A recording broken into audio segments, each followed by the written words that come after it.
Avant de vous révéler le nom du lauréat, nous aimerions dévoiler d'abord l'œuvre, que tout le monde la voit. Mireille, s'il vous plaît. Voilà. Le Conseil supérieur de la langue française a commandé au sculpteur Hugues Soucy une œuvre qui symboliserait l'importance historique de la ville de Québec pour les francophones. Voici donc l'arbre et l'épanouissement.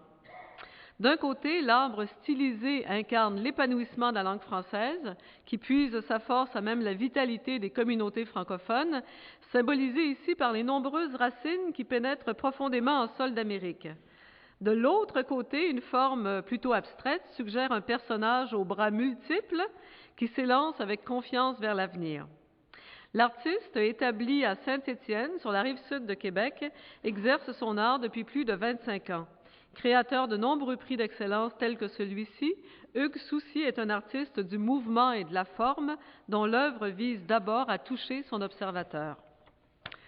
Et maintenant, le lauréat du prix du 3 juillet 1608.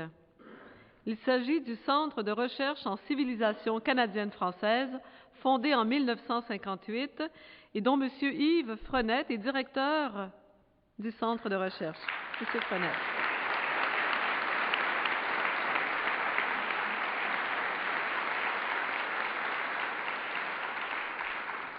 Fondée en 1958, cette unité de recherche pluridisciplinaire rattachée à la Faculté des arts de l'Université d'Ottawa, cet organisme scientifique et culturel est voué à la diffusion et à l'épanouissement de la langue et de la culture française, ainsi qu'au développement de la francophonie en Amérique. Il a pour principale mission de susciter et de promouvoir la recherche concernant tous les aspects du Canada français, en particulier de l'Ontario, mais également du Québec. Source de fierté pour les milieux minoritaires, le Centre est devenu au fil des ans le dépositaire de la mémoire collective de l'Ontario français, un lieu de ressourcement indispensable à la survie des francophones de cette province. Il contribue ainsi grandement au développement de la francophonie nord-américaine. Monsieur Frenette, je vous invite donc à vous approcher pour la remise de ce prix.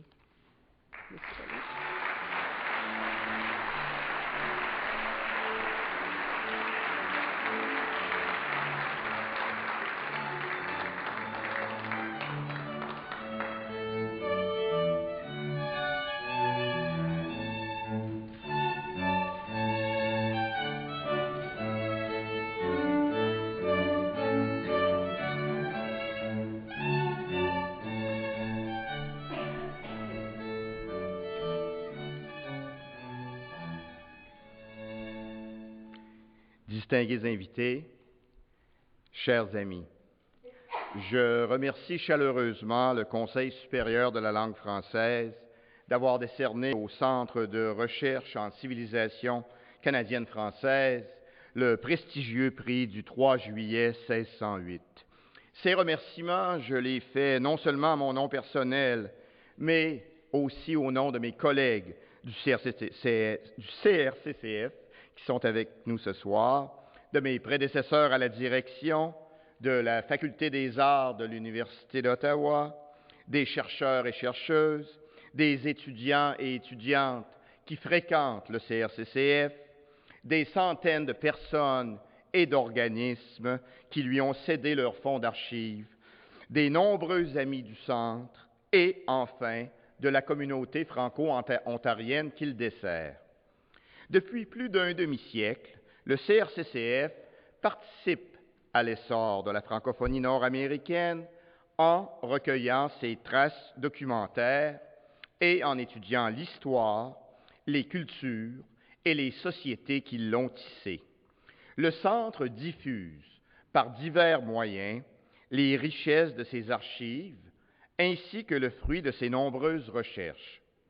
À la fin des années 50 et pendant les années suivantes, les fondateurs du Centre, les Viginski, Robidoux, Ménard, Julien, ont été des pionniers dans l'étude et la promotion de la littérature québécoise.